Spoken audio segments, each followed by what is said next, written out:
एक बार गोंडियन संस्कृति के जानकार एन महानुभावों की चर्चा में ये सवाल आया था कि हम कोयतुर गोंडियन सगाजीवों का विभाजन देवों या पेनोनुसार कैसा हुआ होगा।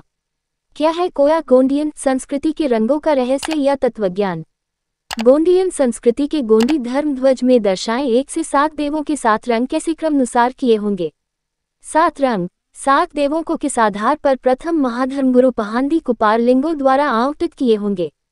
क्या ये बरसात के दिनों में दिखने वाले वर्षाधनुष्य के रंगोनुसार लिए होंगे या किसी और रहस्य या तत्वज्ञान अनुसार।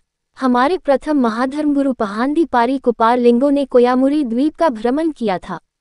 तभी उन्होंने देखा था कि अलग अलग प्रांतों या प्रदेशों में अलग अलग प्रकार के ईंधान्य या फसलों की पैदाइश या उगाई होती है। सभी प्रदेशों में एक ही प्रकार के ईंधान्य या फसल उगाई नहीं जाती या निर्माण नहीं होती है। उनके बौद्धिक ज्ञान से उन्हें ये पता चला कि अलग अलग प्रदेशों या संभाग में अलग अलग प्रकार की खनिज युक्त जमीन है और उन खनिजों के रंग भी अलग अलग है। जमीन में जिस प्रकार के खनिज मौजूद है उसी अनुसार वहाँ की फसल उगाई जाती है, वहाँ के ईंधान्य उगते हैं या निर्माण होते हैं।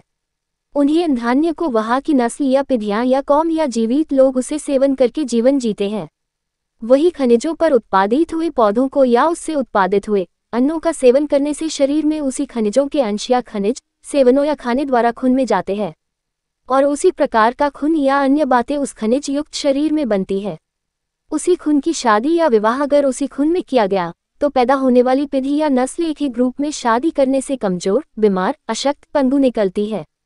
यह उन्होंने अपने भ्रमण के दौरान देखा था कि कबीलों में रहने वाली टोलियों या ग्रुप में रहने वाली उस वक्त की जमातियां अधू, अपंग, विकृत, अशक्त एवं कुरूप थी और आपसी मारधाड़ या टोलियों के युद्ध के दौरान भारी मात्रा में नष्ट होती थी। उन्होंने उस वक्त ये भी देखा था और जाना था कि हर एक अलग अलग क्षेत्र में पाई जाने वाली खनिजें अलग अलग है। उनके रंग भी अलग अलग है, एक दूसरे से निराले हैं।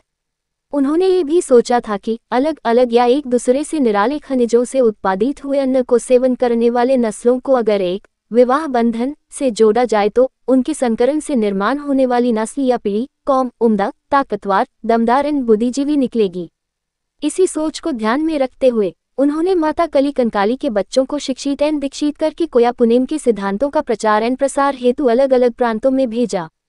उस वक्त के कोयतुरों के कबीलेयों को इस विवाह हेतु की थ्योरी से अवगत कराकर उसका ज्ञान देकर और उन प्रांतों या संभागों के लोगों का विवाह दूसरे विभागों या प्रांतों के लोगों से करके एक बलवान पीढ़ी को निर्माण किया और आकाश में निकलने वाले वर्षाधनुष्य की रंगीन थ्योरी का ज्ञान समझकर रंगों के तत्वज्ञान का क्या रहस्य होगा ये जानकर उन्होंने प्रदेशों में मिलने वाले खनिजों के रंग अनुसार प्रदेशों में रहने वाले निवासियों को कलर आवंटित किया।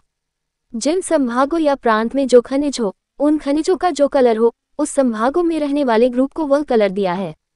सम विषम गोत्र के अनुसार सगाजीवों में विवाह के मान्यता को उन्होंने अपने अमर्याद दिव्य ज्ञान अनुसार तय किया और वर्षा धनुष्य के कलर के रंगोनुसार 1 से 7 देवों या पेनों को कलर आवंटित कर वहां के कोयतुरों को उस वक्त दिए गए। उस अनुसार प्रदेशों में मिले खनिज के कलर या रंग अनुसार का विवाह से संकरण किया है। 2 कलर मिक्स होकर जो कलर या रंग पैदा होता है वह अलग पैदा या निर्माण होता है। यह आज के युग में विज्ञान की कसौटी के अनुसार रंगों का तत्वज्ञान कलर फिलॉसफी अनुसार सिद्ध हुआ है कि कौन सा रंग किस रंग में मिलाने से कौन सा सशक्त रंग निर्माण होता है। क्योंकि हमारा मानवीय शरीर भी रंगों की थ्योरी अनुसार ही है, इसलिए रंग चिकित्सा पद्धति अनुसार ही कभी कभी हमारी बीमारियों को ठीक किया जाता है। ये ध्यान रहे, उसकी बदौलत आज हम अभी एक ही जगह रहकर भी अलग अलग नस्ल या खून के सम विषम सगा गोंडियन विवाह कर सकते हैं।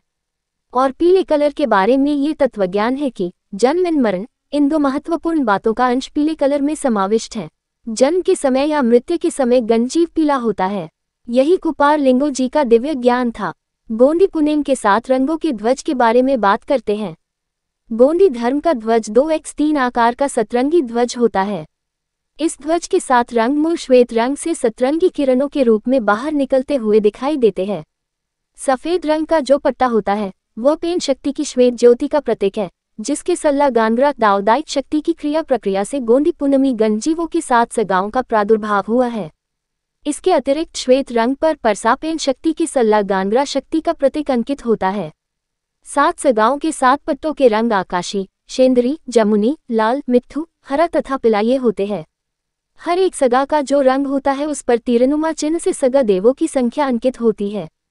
आकाशी रंग के पट्टे पर 1 तीर, शेंदरी रंग के पट्टे पर 2 तीर, जमुनी रंग के पट्टे पर 3 तीर, लाल रंग के पट्टे पर 4 तीर, मिट्ठू रंग के पट्टे पर 5 तीर, हरे रंग के पट्टे पर 6 तीर, पीले रंग के पट्टे पर 7 तीर अंकित होते हैं। श्वेत रंग की पट्टी पर जो परसापेन शक्ति का प्रतीक अंकित होता है, उसमें लंबाकार प्रतीक सल्ला शक्ति का और गोलाकार प्रतीक गानग्रा शक्ति का प्रतीक है।